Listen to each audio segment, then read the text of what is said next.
8th സ്റ്റാൻഡേർഡിലെ chemistry first chapter properties of matter, പദാർത്ഥ സ്വഭാവം. അതിലെ 5ാമത്തെ സെഷനാണ് നമ്മളിത് പറയുന്നത്. 4 സെഷൻ നമ്മുടെ ഇപ്പോൾ കഴിഞ്ഞു. ഇതിൽ നമ്മൾ പറഞ്ഞ ഈ ടോപ്പിക്ക് നമുക്കിന്ന് തുടങ്ങുന്നത് separating the components of the mixture. മിക്സ്ചറിലുള്ള കോമ്പോണൻസിൻ്റെ സെപ്പറേഷനാണ് പറയുന്നത്. Most of the substances found in the nature are the mixtures. Example ആണ് പറഞ്ഞത് സോയിൽ, മണ്ണെടുക്കാണ്, സീ വാട്ടർ, കടലിലെ വെള്ളം, പിന്നെ എന്താണ് റോക്ക് പൗഡർ, പാറപ്പൊടി, sand, river water and air. കേട്ടോ, ഏതൊക്കെയാണ് പ്രകൃതിയിൽ കാണപ്പെടുന്ന മിശ്രിതങ്ങളാണെന്ന് പറയാണ്? മണ്ണ്, അതുപോലെ കടൽ വെള്ളം, പാറപ്പൊടി, മണൽ, നദീജലം, വായു. ഇതിനെല്ലാത്തിനും നമുക്ക് നമ്മുടെ നിത്യജീവിതത്തിൽ മിശ്രിതങ്ങൾ, ഘടകങ്ങൾ നമ്മൾ വേർതിരിക്കുന്നത് എങ്ങനെയാണ്?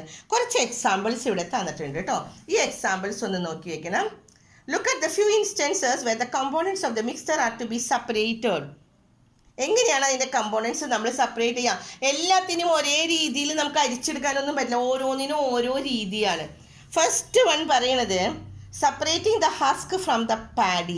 ഇപ്പോഴത്തെ കാലത്തെ കുട്ടികളൊന്നും കണ്ടിട്ടില്ല. പണ്ടൊക്കെ നമ്മൾ നെല്ല് കൊയ്ത് നമ്മുടെ അവിടെ കൊണ്ടുവന്ന് നെല്ല് ഇട്ട് കഴിഞ്ഞാൽ ആ നെല്ലിൻ്റെ ഉള്ളിൽ നിന്ന് പതിര് എങ്ങനെയാണ് കാണുന്നത്? ഫ്രം ചാഫിംഗ് ആണ് ഹസ്ക്, അല്ലെങ്കിൽ പതിരിനെ ഫ്രം പാഡി. പാഡിയിൽ നിന്ന്, നെല്ലിൽ നിന്ന് പതിര് എങ്ങനെയാണ് കളയാം? ഒരു ഇതിലൊക്കെ എടുത്തിട്ട് എന്താ ചെയ്യുന്നത്? കൊട്ടയിലോ മുറത്തിലോ ഒക്കെ നമ്മൾ നെല്ലെടുക്കും. എന്നിട്ട് അവരിങ്ങനെ ചെരിഞ്ഞ് നിന്നിട്ട് അതിങ്ങനെ താഴേക്ക് ഇടുമ്പോൾ ഒരു ഫാനൊക്കെ ഇട്ട് കൊടുക്കുക, അല്ലെങ്കിൽ വീശി കൊടുക്കുക, കാറ്റ് കൊടുക്കുമ്പോൾ പതിര് തെറിച്ചു പോവും അല്ലേ? അങ്ങനെയാണ് നമ്മൾ ചെയ്യാറുള്ളത്. അപ്പോൾ ഇതാണ് ഫസ്റ്റ് രീതി, separating the husk from paddy. പാഡിയിൽ നിന്ന് ഹസ്കിനെ, നെല്ലിൽ നിന്ന് പതിര് വേർതിരിക്കുന്നത്. രണ്ടാമത്തെ separating the tea dregs from the tea. അതെന്തായാലും നിങ്ങളൊക്കെ ഇപ്പോൾ കണ്ടിട്ടുണ്ടാവും അല്ലേ? ടീ ഡ്രഗ്, ചായച്ചണ്ടി. നമ്മൾ ചായ വെച്ച് കഴിഞ്ഞാൽ അതിൻ്റെ ആ ചായയുടെ കൊറ്റൻ, അതിൻ്റെ ചണ്ടി എന്ന് പറയും. അതിനെ നമ്മൾ മാറ്റുന്നത് അരിപ്പുകൊണ്ട് അരിച്ചിട്ടാണ് അല്ലേ? ഫിൽറ്ററേറ്റ് ചെയ്തിട്ടാണ്. ഇനി മൂന്നാമത്തത് പറയാണ് separating the common salt from the sea water. കടൽ വെള്ളം എടുത്തിട്ട് അതിൽ നിന്ന് ഉപ്പ് വേർതിരിച്ചിരിക്കുന്നത്. എങ്ങനെയാണ് ഉപ്പ് വേർതിരിച്ചിരിക്കുക? കടൽ വെള്ളം അരിച്ചെടുത്തിട്ടാണോ? അങ്ങനെയൊന്നുമല്ല, അതിന് വേറെ രീതി. എന്താണ്? ബാഷ്പീകരിക്കുക, വേപ്പറൈസേഷൻ ചെയ്യാം അല്ലേ? ഇനി അടുത്ത് നിങ്ങളോട് 2 അല്ലെങ്കിൽ 1 എഴുതാൻ പറഞ്ഞു. എന്താണ്? നമ്മൾ അരിയിൽ നിന്ന് കല്ല് പറക്കാം. എന്താണ്? Stone is separated from the rice. അരിയിൽ നിന്ന് കല്ല് പറക്കും. അതെങ്ങനെയാണ് എടുക്കുക? മിഷൻ വെച്ചിട്ടാണോ? നമ്മൾ കൈകൊണ്ട് പറക്കിയെടുക്കുക. അപ്പോൾ ഓരോന്നിനും നമ്മൾ കോമ്പൗണ്ടൻസിനെ മാറ്റാൻ പല രീതിയിലുള്ള സാധനങ്ങളാണ് ഇവിടെ പറഞ്ഞിരിക്കുന്നത്. കിട്ടിയോ? ഇതുപോലെ നിങ്ങളോട് കുറച്ചും കൂടി എക്സാമ്പിൾസ് എഴുതിക്കോളാൻ പറഞ്ഞു. പക്ഷെ ഇവിടെ പോരനേ ഉള്ളൂ, അതുകൊണ്ട് നിങ്ങൾ ഒരെണ്ണം എഴുതി വയ്ക്കുക. എന്താണ്? Stone is separated from the rice. അരിയിൽ നിന്ന് കല്ല് പറക്കി മാറ്റുന്നത്. ഇനി ഈ പേജിൽ കൊടുത്തിരിക്കുന്നത് ഇത് തന്നെയാണ് കേട്ടോ. ഇത് എങ്ങനെയാണ്? ഇത് ഏത് മെത്തേഡ് കൂടിയാണ്? ഓരോന്നിനും ഞാൻ പറഞ്ഞു ഓരോ മെത്തേഡാണെന്ന്. ഫസ്റ്റ് വൺ നോക്കാം. Tea dregs from the tea. ചായയിൽ നിന്ന് ചായച്ചണ്ടി. എങ്ങനെയാണ് മാറ്റണത്? ചായയിൽ നിന്ന് ചായച്ചണ്ടി മാറ്റുന്നത് അരിക്കുക ചെയ്യുക നമ്മൾ അല്ലേ? ഫിൽറ്ററേഷൻ. ഫസ്റ്റ് വൺ എന്താണ് ചെയ്യുന്നത്? ഫിൽറ്ററേഷൻ ആണ്. അവിടെ എന്ത് പ്രോപ്പർട്ടിയാണ് യൂസ് ഫോർ സെപ്പറേഷൻ? സെപ്പറേഷൻ എന്താ ഉപയോഗിക്കണേ? Difference in the size of particle. കാരണം ചായയിൽ നിന്ന് അതിൻ്റെ പാർട്ടിക്കിൾസ്, ചായച്ചണ്ടിയുടെ, ചായക്കൊറ്റൻ്റെ പാർട്ടിക്കിൾസ് വലുതാണ്. അപ്പോൾ നമ്മൾ അരിക്കുമ്പോൾ വെള്ളം താഴേക്ക്, ചായ അങ്ങോട്ട് താഴേക്ക് വരും, ആ കൊറ്റൻ മുകളിൽ കിടക്കും അല്ലേ? അപ്പോൾ difference in the size of the particles. ഇത് പഠിക്കണം കേട്ടോ ഈ കളിയിലത്തെ. Tea dregs from the tea ഏത് മെത്തേഡിൽ കൂടിയാണ് സെപ്പറേറ്റ് ചെയ്യുന്നത്? ഏത് മെത്തേഡിൽ കൂടിയാണ്? ഫിൽറ്ററേഷൻ ആണ്. അവിടെ എന്ത് പ്രോപ്പർട്ടിയാണ് ഈ സെപ്പറേഷൻ അവർ ഉപയോഗിക്കണേ എന്ന്? എന്ത് പ്രോപ്പർട്ടിയാണ്? എന്ത് വേർതിരിക്കലാണ്? വേർതിരിക്കൽ ഉപയോഗപ്പെടുത്തിയ സ്വഭാവം എന്താണ്? കണികകളുടെ വലിപ്പ വ്യത്യാസം അല്ലേ? വലിപ്പ വ്യത്യാസം ഉള്ളതുകൊണ്ടല്ലേ അരിച്ചപ്പോൾ കിട്ടിയത്. ഇനി അടുത്തത് കടൽ വെള്ളത്തിൽ നിന്ന് common salt from the sea water. Sea വാട്ടറിൽ നിന്ന് കടൽ വെള്ളത്തിൽ നിന്ന് ഉപ്പ് വേർതിരിച്ചിരിക്കണതിന് ഏത് മെത്തേഡാണ് ഉപയോഗിക്കുന്നത്? മെത്തേഡ് എന്താണ്? ഇവാപ്രേഷൻ, ബാഷ്പീകരണമാണ്. എഴുതി വയ്ക്കാം. എന്താണ്? ഇവാപ്രേഷൻ, ബാഷ്പീകരണം. അവിടെ എന്ത് സ്വഭാവമാണ് ഉപയോഗിക്കുന്നത്? പ്രോപ്പർട്ടി. ഏത് സ്വഭാവമാണ്? Water is volatile. വാട്ടർ എന്താണ്? ബാഷ്പീകരണ സ്വഭാവം അല്ലേ? ജലത്തിൻ്റെ ബാഷ്പീകരണ സ്വഭാവം കൊണ്ടാണ്. കാരണം കോമൺ സോൾട്ട്, ഉപ്പ് എടുക്കുന്നത് എങ്ങനെയാണ്? വെള്ളം ബാഷ്പീകരിക്കും. വെള്ളം ബാഷ്പീകരിക്കുമ്പോൾ ഉപ്പ് അവിടെ കെടുക്കും അല്ലേ? ഇനി മൂന്നാമത്തെ നമ്മൾ പറയാണ് chaff from the paddy. Chaff നമ്മൾ നേരത്തെ കഴിഞ്ഞ പേജിൽ പറഞ്ഞതാണ്. ഇവിടെ പറഞ്ഞില്ലേ നെല്ലും പതിരും വേർതിരിക്കുന്നത് എങ്ങനെയാണ്? വിനോവിങ് എന്ന് പറയും. വിനോവിങ് വിനോവിങ് എന്ന് പറഞ്ഞാൽ എന്താണ്? കാറ്റത്തിടുക കേട്ടോ. വിനോവിങ് എന്ന് പറഞ്ഞാൽ എന്താ? കാറ്റത്തിടുക. ഒന്നില്ലെങ്കിൽ ഫാൻ ഇട്ട് കൊടുക്കും, അല്ലെങ്കിൽ മുറം കൊണ്ടൊക്കെ വീശി കൊടുക്കുക. അപ്പോൾ പതിര് തെറിച്ച് ദൂരേക്ക് പോകും. അവിടെ എന്ത് സ്വഭാവമാണ്? എന്ത് സ്വഭാവം കൊണ്ടാണ്? ആ കണികകളുടെ ഭാരക്കുറവാണ് ഇവിടെ നോക്കുന്നത്. ഡിഫറൻസ് ഇൻ ദ വെയിറ്റ് അല്ലേ? വെയിറ്റ് ഉള്ള നെല്ല് താഴേക്ക് വീഴും, പതിര് തെറിച്ച് ദൂരേക്ക് പോകും. അപ്പോൾ ദൂരേക്ക് പോയാൽ പതിര് അടിച്ച് കളയുക. അങ്ങനെയാണ് നെല്ലിൽ നിന്ന് പതിര് മാറ്റണത്. അടുത്തത് iron powder from the mixture of iron powder and aluminium powder. അയേണും അലുമിനിയം രണ്ടിൻ്റെ പൗഡർ നമ്മൾക്ക് ഒരുമിച്ച് കിട്ടുകയാണെങ്കിൽ അതിൽ നിന്ന് അയേൺ പൗഡർ എങ്ങനെയാണ്, ഇരുമ്പ് എങ്ങനെയാണ് നമുക്ക് വേർതിരിച്ചെടുക്കാം? അലുമിനിയം പൊടിയും ഇരുമ്പ് പൊടിയും കലർന്ന മിശ്രിതത്തിൽ നിന്ന് ഇരുമ്പ് എങ്ങനെ വേർതിരിച്ചെടുക്കും? എങ്ങനെയാണ്? അതിൻ്റെ മാഗ്നറ്റിക് സെപ്പറേഷൻ ആണ്, കാന്തിക വേർതിരിക്കൽ. എന്താ പറയുക? കാന്തിക വേർതിരിക്കൽ, മാഗ്നറ്റിക് സെപ്പറേഷൻ. അവിടെ എന്ത് സ്വഭാവമാണ്? Magnetic properties of the iron. അയേണിൻ്റെ കാന്തിക സ്വഭാവമാണ്. അപ്പോൾ ഇവിടെ നമുക്കൊരു ഡെഫിനിഷൻ, ഇവിടെ നമുക്ക് എന്താ കിട്ടിയത്? The choice of the method of separation of the component depends on the properties of the components of the mixture. ആ മിക്സറിൻ്റെ അത് പഠിക്കണം കേട്ടോ. The choice of the method. ഇതിൽ നമ്മളിപ്പോൾ കുറേ മെത്തേഡ്സ് പറഞ്ഞു. ഏതൊക്കെ മെത്തേഡ്സ് പറഞ്ഞു? ഫിൽട്ടറേഷൻ പറഞ്ഞു, ഇവാപ്പറേഷൻ പറഞ്ഞു, വിനോവിങ്, ദെൻ മാഗ്നറ്റിക് സെപ്പറേഷൻ. എല്ലാത്തിനും ഒരു രീതി തന്നെ എടുക്കാൻ പറ്റില്ല. നമ്മൾ ചോയ്സ് ചെയ്യണം. ഓരോന്നിനും അതിൻ്റേതായ രീതിയിലനുസരിച്ചിട്ട്. ചായപ്പൊടി അരിക്കണമെങ്കിൽ നമുക്ക് ഫിൽട്ടറേഷൻ തന്നെയാണ്. അവിടെ ഇവാപ്പറേഷൻ ചെയ്താൽ പറ്റുമോ? ഇല്ല. അപ്പോൾ ഓരോന്നിനും അതിൻ്റേതായ choice of the method of the separation of the component depends on the properties of the components. അത് അതിൻ്റെ മിശ്രിതങ്ങളിൽ അടങ്ങിയ ഘടക പദാർത്ഥങ്ങളുടെ സ്വഭാവം അനുസരിച്ചിട്ടാണ് ഈ ഘടകങ്ങളെ വേർതിരിക്കുന്ന മാർഗം. നമുക്ക് ഏത് മാർഗം വേണമെന്നുള്ളത് നമ്മൾ തിരഞ്ഞെടുക്കണമെങ്കിൽ അതിൽ അടങ്ങിയിരിക്കുന്ന ഘടകങ്ങളുടെ സ്വഭാവം നോക്കിയിട്ട് വേണമെന്ന്. അപ്പോൾ ഇനി അത് എങ്ങനെയൊക്കെയാണ് വേർതിരിക്കുക എന്ന് നമ്മൾ കുറച്ച് രീതികളാണ് നമ്മൾ പഠിക്കുന്നത്. ഫസ്റ്റ് വൺ ആണ് സ്വേദനം, ഡിസ്റ്റിലേഷൻ ആണ് ഫസ്റ്റ് വൺ കേട്ടോ. അതാണ് നമ്മുടെ ലാസ്റ്റ് ടോപ്പിക്കുകളാണ്. നമുക്ക് എന്തിനെക്കുറിച്ചൊക്കെയാണ് പഠിക്കാനുള്ളത്, എങ്ങനെയൊക്കെയാണ് നമ്മൾ ഇവിടെ സെപ്പറേഷൻ നടത്തുന്നത്. ഫസ്റ്റ് നമ്മുടെ ടോപ്പിക്കാണ് ഡിസ്റ്റിലേഷൻ, സ്വേദനം. പിന്നത്തെ ഫ്രാക്ഷണൽ ഡിസ്റ്റിലേഷൻ, പിന്നത്തെ സബ്ലിമേഷൻ, സെൻട്രിഫിക്കേഷൻസ്. ഇത്രയും ടോപ്പിക്കും കൂടി നമുക്കിനി പഠിക്കാനുണ്ട്. അപ്പോൾ ഫസ്റ്റ് വൺ ആണ് ഡിസ്റ്റിലേഷൻ.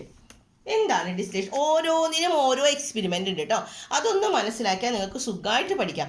ഇവിടെ നോക്കുക, ഈ പടത്തിലേക്ക് ഒന്ന് നോക്ക്. എന്താണ് ഈ പടത്തിൽ പറഞ്ഞിരിക്കുന്നത്? ഇവിടെ ഒരു RB ഫ്ലാസ്ക് ഉണ്ട്. എന്താ RB ഫ്ലാസ്ക് എന്ന് പറഞ്ഞാൽ? Round bottomed flask. കണ്ടോ? നമ്മളോട് പറയാണ് ഇതെന്തിനുള്ള മെത്തേഡാണ്? ഡിസ്റ്റിലേഷൻ്റെ മെത്തേഡാണ് കേട്ടോ. Common salt solution is taken. ഇതിൽ എന്താ എടുക്കുന്നത്? കോമൺ സോൾട്ട് സൊല്യൂഷൻ, ഉപ്പ് ലായനിയാണ് എടുത്തേക്കുന്നത്. ഒരു ഫ്ലാസ്കിൽ റൗണ്ട് ബോട്ടം ഫ്ലാസ്ക് എന്ന് പറഞ്ഞാൽ എന്താണ്? Round bottom. RB ഫ്ലാസ്ക് എന്ന് പറഞ്ഞാൽ റൗണ്ട് ബോട്ടം ഫ്ലാസ്ക്, അടിച്ചുരുണ്ടത്, ചുവട് ഉരുണ്ട ഒരു ഫ്ലാസ്കിൻ്റെ ഉപ്പ് ലായനി എടുത്ത് ആ ലായനിയെ നമ്മളൊന്ന് അങ്ങോട്ട് ചൂടാക്കുക. കണ്ടോ? ഈ എക്സ്പെരിമെൻ്റ് നിങ്ങളൊന്ന് നോക്കുക. ഈ പടത്തിലേക്ക് ആദ്യം നോക്കുക, എന്നിട്ട് പിന്നെ വായിക്കാം കേട്ടോ. ഇവിടെ ഇതിനെ അങ്ങ് ചൂടാക്കുകയാണ്. ഇതിൻ്റെ ഉള്ളിൽ നമ്മൾ എടുത്തേക്കുന്നത് സോൾട്ട് വാട്ടറാണ്, ഉപ്പ് ലായനിയാണ്, സോൾട്ട് സൊല്യൂഷൻ ഇവിടെ എഴുതി വെച്ചാണ്. കണ്ടോ? എന്നിട്ട് ഇതങ്ങ് ചൂടാക്കണ സമയത്ത് ഇത് മുകളിലേക്ക് ഇങ്ങനെ പോവുകയാണ്. കണ്ടോ? ഇങ്ങോട്ട് പോവാണ്. പക്ഷേ ഇവിടെ ഇത് അടച്ചു വെക്കുന്നുണ്ട്. അപ്പോൾ എന്ത് സംഭവിക്കും? ആ നീരാവി എന്ത് സംഭവിക്കും? ഇതിലേ ഇങ്ങ് കടത്തി വിടാണ്. ഇതിലേ ഇങ്ങോട്ട് കടത്തി വിട്ടിട്ട് ഇവിടെ ഇതൊരു കണ്ടൻസറാണ്. കണ്ടൻസർ എന്തിനാണ് ഉപയോഗിക്കുന്നത്? തണുപ്പിക്കാൻ അല്ലേ? കണ്ടൻസറിൽ എന്തുള്ളത്? തണുത്ത വെള്ളം ഇങ്ങോട്ട് വരും. അപ്പോൾ അതിങ്ങനെ കറങ്ങി ഇവിടുന്ന് ചൂടാകുമ്പോൾ ഈ ചൂടുവെള്ളം അങ്ങോട്ട് പുറത്തേക്ക് പോകും. അപ്പോഴേക്കും അതിൻ്റെ ഉള്ളിലുള്ള വെള്ളം, ഈ നീരാവി ഇങ്ങോട്ട് വരുന്നില്ലേ, നീരാവി ഈ തണുത്ത വെള്ളത്തിൻ്റെ ഉള്ളിൽ തണുപ്പിക്കുകയാണ് ചെയ്യുന്നത്. തണുപ്പിച്ച് അത് വെള്ളമായിട്ട്, ആ നീരാവി വെള്ളമായിട്ട് ഈ ജാറിൻ്റെ ഉള്ളിലേക്ക് വരും. അപ്പോൾ ഇവിടെ അവശേഷിക്കുന്നത് എന്തായിരിക്കും? ഉപ്പ്. അങ്ങനെയാണ് ഈ സ്വേദനത്തിൽ, ഡിസ്റ്റിലേഷനിൽ നമ്മൾ ഉപ്പ് വേർതിരിക്കുന്നത്. ഏതിൽ നിന്ന്? കടൽ വെള്ളത്തിൽ നിന്ന് നമ്മൾ ഉപ്പ് വേർതിരിക്കുന്നത്. കിട്ടുമോ എക്സ്പെരിമെൻറ്റ്? അപ്പോൾ ഇനി നമ്മൾ ഇതിലേക്ക് നോക്കാം. ഇപ്പോൾ ഈ പടത്തിൽ നിന്ന് മനസ്സിലായി അല്ലേ? ഇനി ഇവിടെ നോക്കാം. റൗണ്ട് ബോട്ടം ഫ്ലാസ്ക് എടുക്കുകയാണ്. On heating the solution which component evaporates. ഏത് കമ്പോണൻ്റ് ആണ് ഇവാപ്പറേറ്റ് ചെയ്യണതെന്ന്? ഏത് കമ്പോണൻ്റ് ആണ് ഇവിടെ ഇവാപ്പറേറ്റ് ചെയ്യണത്? ആവിയായിട്ട് പോണത് ഏതാണെന്ന്? That is the water. വെള്ളമാണ് പോകുന്നത് എന്ന് അല്ലേ? വെള്ളമല്ലേ ഇവിടെ ആവിയായി പോകുന്നത്. ഉപ്പ് വെള്ളത്തിൽ ഉപ്പ് ഇവിടെ കെടുക്കും. ഇതിലേത് കമ്പോണൻ്റ് ആണ്, അതിലേത് ഘടകമാണ് ബാഷ്പീകരിച്ച് പോകുന്നത്? ഏതാ? ജലം, വാട്ടറാണ്. And which substance will remain in the flask? ഫ്ലാസ്കിൽ ഏത് സബ്സ്റ്റൻസ് ആണ് റിമെയിൻ ചെയ്യണമെന്ന്, ഇതിൽ അവശേഷിക്കുന്നത് ഏതാണെന്ന്. അവശേഷിക്കുന്ന ഇതെന്താണ്? ഉപ്പ്. കിട്ടിയോ? ഇനി മൂന്നാമത്തെ ക്വസ്റ്റ്യൻ ആണ്, what happen to the water vapour when passes through the condenser? ഞാൻ പറഞ്ഞു, ഈ കണ്ടൻസർ എന്ന് പറഞ്ഞു കഴിഞ്ഞാൽ അതിൻ്റെ ഉള്ളിൽ ചുറ്റും എന്താണുള്ളത്? കണ്ടൻസറിൻ്റെ ഉള്ളിൽ കൂടെ ഈ നീരാവി പോകുകയാണ് അല്ലേ? വെള്ളത്തിൻ്റെ നീരാവി ഇങ്ങനെ പോവുകയാണ്. പക്ഷെ അതിൻ്റെ ചുറ്റും ഒരു കണ്ടൻസറാണ്. എന്ന് വെച്ചാൽ തണുത്ത വെള്ളം ഇങ്ങോട്ട് കൊടുക്കുമ്പോൾ അതിലിങ്ങനെ കറങ്ങി കറങ്ങി അത് ചൂടായി കഴിയുമ്പോൾ അത് മുകളിലേക്ക് പോകും. അപ്പോൾ അതിൻ്റെ ഉള്ളിൽ കൂടെ കടന്നു പോകുന്ന നീരാവി തണുത്ത് വെള്ളമായിട്ട് പോവുകയാണ് ചെയ്യുന്നത്. അപ്പോൾ അതിൽ നിന്ന് നമ്മളൊരു കൺക്ലൂഷനിലെത്തി. ഇത് കേട്ടോ, ഡിസ്റ്റിലേഷൻ എന്താണെന്ന് ഇപ്പോൾ മനസ്സിലായോ? ഈ എക്സ്പെരിമെൻറ്റ് എല്ലാവർക്കും എക്സ്പെരിമെൻറ്റ് പറയാൻ കിട്ടണം കേട്ടോ. When one components of a mixture is volatile എന്ന് പറഞ്ഞാൽ ബാഷ്പീകരണ സ്വഭാവം ഉണ്ടെങ്കിൽ, and the other do not vaporise, അടുത്തത് വേപ്പറൈസ് ചെയ്യില്ലെങ്കിൽ, under the same condition they can be separated from distillation. എങ്ങനെയാണ് ഡിസ്റ്റിലേഷനിൽ? ഒന്ന് ബാഷ്പീകരണ സ്വഭാവം ഉള്ളതും മറ്റൊന്ന് ബാഷ്പീകരണ സ്വഭാവം ഇല്ലാത്തതുമാണെങ്കിൽ, ഇപ്പോൾ ഉപ്പ് വെള്ളത്തിൽ ചൂടാക്കുമ്പോൾ ബാഷ്പമായി പോകുന്നത് വെള്ളം മാത്രം, ഉപ്പ് അവിടെ കെടുക്കും അല്ലേ? അതുകൊണ്ട് നമുക്ക് ഈ മെത്തേഡിൽ കൂടെ ചെയ്യാൻ പറ്റുമെന്ന്. കിട്ടിയോ? When one components of the mixture is volatile, ബാഷ്പീകരണ സ്വഭാവമുള്ളത്. വോളറ്റൈൽ എന്ന് പറഞ്ഞാൽ എന്താണ്? അത് ബാഷ്പീകരണ വേപ്പറൈസേഷൻ ചെയ്യാൻ പറ്റണത്. And other do not vaporise, അടുത്തത് വേപ്പറൈസ് ചെയ്യാൻ പറ്റില്ല. ആദ്യത്തത് വേപ്പറൈസ് ചെയ്യും, രണ്ടാമത്തത് വേപ്പറൈസ് ചെയ്യില്ലെങ്കിൽ, അങ്ങനെയുള്ളൊരു വസ്തു എടുക്കുന്ന സമയത്ത് ഡിസ്റ്റിലേഷൻ ഉപയോഗിക്കാമെന്ന്. കിട്ടിയോ? മലയാളി മീഡിയക്കാരുടെ ടെക്സ്റ്റിൽ നോക്കാം. മിശ്രിതത്തിലെ ഒരു ഘടകം ബാഷ്പീകരണശീലമുള്ളതും മറ്റുള്ളവ സാധാരണ രീതിയിൽ ബാഷ്പീകരിക്കാത്തതുമായാൽ സ്വേദനം എന്ന പ്രക്രിയയിൽ നമുക്കവയെ വേർതിരിക്കാൻ സാധിക്കുമെന്ന്. കിട്ടിയോ? അപ്പോൾ ഫസ്റ്റ് നമ്മുടെ ടോപ്പിക്കാണ് ഡിസ്റ്റിലേഷൻ. സ്വേദനം എന്ന് പറഞ്ഞാൽ എന്താണ്? ഉപ്പ് വെള്ളത്തിന് കടൽ വെള്ളത്തിന് വേർതിരിക്കാൻ. അതിൻ്റെ പ്രത്യേകത എന്താണ്? ഡിസ്റ്റിലേഷന് 2 സബ്സ്റ്റൻസ് ഉണ്ടാവും. അതിൽ 1 തിങ് വിച്ച് ഈസ് വേപ്പറൈസ്. ഒന്ന് വേപ്പറൈസ് ചെയ്യും, മറ്റൊന്ന് വേപ്പറൈസ് ഇല്ല. ഒന്നിന് ബാഷ്പീകരണ സ്വഭാവമുണ്ട്, മറ്റൊന്നിന് ബാഷ്പീകരണ സ്വഭാവം ഇല്ല. അങ്ങനെയുള്ള 2 വസ്തുക്കൾ ചേർന്നിട്ടുള്ള കോമ്പൗണ്ടിനെ വേർതിരിക്കാനാണ് നമ്മൾ ഡിസ്റ്റിലേഷൻ ഉപയോഗിക്കുന്നതെന്ന്. കിട്ടിയോ? അപ്പോൾ ഇനി നെക്സ്റ്റ് പേജ് എടുക്കാം.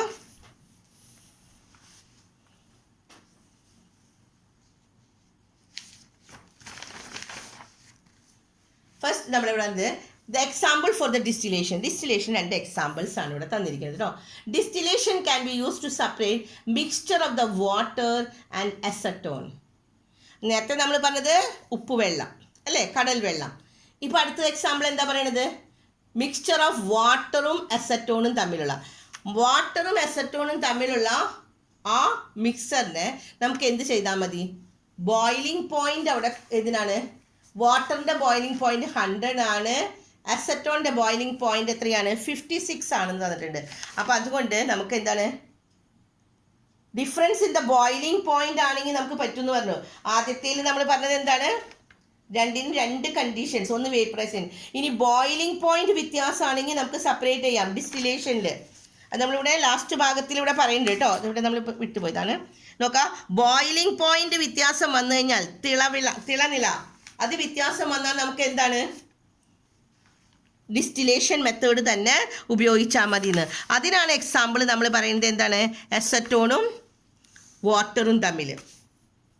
Acetone and water. കാരണം വാട്ടറിൻ്റെ വാട്ടർ തിളക്കിൻ്റെ എപ്പോഴും എത്രയാണ്? 100 ഡിഗ്രിയിലാണ്. പിന്നെ എന്താണ്? അസറ്റോൺ എന്താണ്? എത്രയാ ബോയിലിംഗ് പോയിന്റ്? 56 ആണെന്ന്. ഇനി അടുത്തത് the distilled water using four injection. നമ്മൾ ഇഞ്ചക്ഷനൊക്കെ ഉള്ള ഡിസ്റ്റിൽഡ് വാട്ടർ ഇല്ലേ, അതുപോലെ തന്നെ സ്റ്റോറേജ് ബാറ്ററി, അതിനൊക്കെ എന്താണ്? മിനറൽസ് അതിന് അവർ ത്രൂ ദ ഡിസ്റ്റിലേഷനിൽ കൂടെ മിനറൽസിനെയൊക്കെ നമ്മൾ സാധാരണ വെള്ളം കുടിച്ചു കഴിഞ്ഞാൽ അതിലെല്ലാ മിനറൽസും ഉണ്ട്. അതുകൊണ്ടാണ് നമുക്ക് വെള്ളം അത്രയും നമ്മുടെ ശരീരത്തിന് ആവശ്യമാണ്. കാരണം എല്ലാ മിനറൽസും നമുക്ക് പച്ചവെള്ളം കുടിച്ചാൽ കിട്ടും. പക്ഷെ ഡിസ്റ്റിൽഡ് വാട്ടർ അല്ലെങ്കിൽ ബാറ്ററി വാട്ടറിലൊക്കെ എന്താ ചെയ്യണത്? അതിൽ ഡിസ്റ്റിലേഷൻ ചെയ്യുന്ന സമയത്ത് സ്വേദനം വഴി അതിലെന്താ ചെയ്യണത്? അതിലത്തെ എല്ലാ മിനറൽസിനെയും വേർതിരിച്ച് വെള്ളത്തിനെ മാറ്റിയാണ് ചെയ്യുന്നത്. അപ്പോൾ ഇവിടെ രണ്ടിലും നടക്കുന്ന ഇതേതാണ്? ഡിസ്റ്റിലേഷൻ ആണ്, സ്വേദനമാണ്. അപ്പോൾ സ്വേദനത്തിന് നമ്മൾ 3 എക്സാമ്പിൾസ് ഇപ്പോൾ പറഞ്ഞു കഴിഞ്ഞു. ഫസ്റ്റ് വൺ എന്താ പറഞ്ഞത്? കടൽ വെള്ളത്തിൽ നിന്ന് ഉപ്പ് മാറ്റാം അല്ലേ? ഉപ്പ് ലൈൻ എടുത്താൽ ആ ഉപ്പ് ലൈൻ എടുത്തിട്ട് അതിൽ നിന്ന് വെള്ളവും ഉപ്പും മാറ്റാൻ പറ്റുന്നത്. പിന്നെ രണ്ടാമത്തത് പറഞ്ഞു എന്താണ്? വെള്ളവും അസറ്റോണും കൂടി കലർന്ന മിശ്രിതത്തിൽ നിന്ന് അത് വേർതിരിക്കാനായിട്ട്. പിന്നെ അടുത്തത് നമുക്ക് പറഞ്ഞത് എന്താണ്? പ്യുവർ വാട്ടറിൽ നിന്ന് ഡിസ്റ്റിൽഡ് വാട്ടർ ഉണ്ടാക്കാനായിട്ട്, കുത്തിവെക്കാനായിട്ട് നമ്മൾ ആവശ്യമുള്ള വെള്ളം, അതുപോലെ തന്നെ എന്താണ് സ്റ്റോറേജ് ബാറ്ററിയൊക്കെ, അതൊക്കെ നമ്മൾ എന്ത് വഴിയാണ്? ഈ സ്വേദനം വഴിയാണ് ഉണ്ടാകുന്നത്. ഇനി രണ്ടാമത്തതാണ് അംശിക സ്വേദനം, ഫ്രാക്ഷണൽ. എന്താണ് ഫ്രാക്ഷണൽ ഡിസ്റ്റിലേഷൻ എന്ന്? ഫ്രാക്ഷണൽ ഡിസ്റ്റിലേഷൻ നമ്മളോട് പറയുന്നത് എന്താണ്? കുറച്ച് എക്സാമ്പിൾസ് ഇവിടെ തന്നിട്ടുണ്ട്.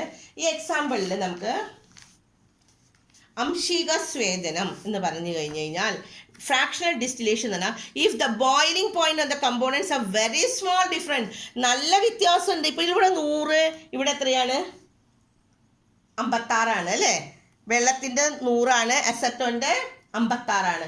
അങ്ങനെ വരുന്ന സമയത്ത് നമ്മൾ ഡിസ്റ്റിലേഷൻ എടുക്കും. പക്ഷേ ഈ ബോയിലിംഗ് പോയിന്റിന് അധികം വ്യത്യാസം ഇല്ലെങ്കിൽ, if the boiling point of the components are very small difference ഉള്ളെങ്കിൽ fractional distillation is used to separate dum.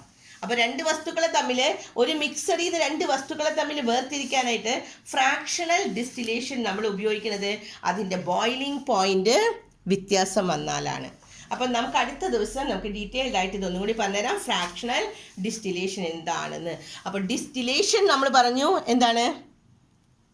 വേപ്പറൈസിങ്. ഒന്ന് വേപ്പർ ചെയ്യുന്നതും മറ്റൊന്ന് വേപ്പർ ചെയ്യാണ്ടിരുന്നാൽ നമുക്ക് ഡിസ്റ്റിലേഷൻ എടുക്കാം. അതാണ് ഉപ്പുവെള്ളം. രണ്ടാമത്തേത് പറഞ്ഞു വാട്ടർ ആൻഡ് അസറ്റോൺ. വാട്ടറിൻ്റെ ബോയിലിംഗ് പോയിന്റ് വ്യത്യാസം വന്നാലും നമുക്ക് ഡിസ്റ്റിലേഷൻ എടുക്കാം. കാരണം വെള്ളത്തിൻ്റെ ബോയിലിംഗ് പോയിന്റ് 100 ആണ്. അസറ്റോണിൻ്റെ നമ്മൾ പറഞ്ഞത് എത്രയാണെന്നാ? അസറ്റോൺ ഇറ്റ് വാസ് 56 ആണെന്ന് പറഞ്ഞു. അപ്പോൾ അതുകൊണ്ട് നമുക്ക് അതിൻ്റെയും ബോയിലിംഗ് പോയിന്റ് വ്യത്യാസം ആയതുകൊണ്ട് വളരെ ഡിഫറൻസ് ഉണ്ട്. അപ്പോൾ അതുകൊണ്ട് നമുക്ക് ഡിസ്റ്റിലേഷൻ എടുത്തു. പക്ഷേ അടുത്തത് നമ്മൾ പറയുന്നത് ഫ്രാക്ഷണൽ ഡിസ്റ്റിലേഷൻ എന്ന് പറഞ്ഞു കഴിഞ്ഞാൽ ബോയിലിംഗ് പോയിന്റ് അധികം ഡിഫറൻസ് ഇല്ലാത്തത്.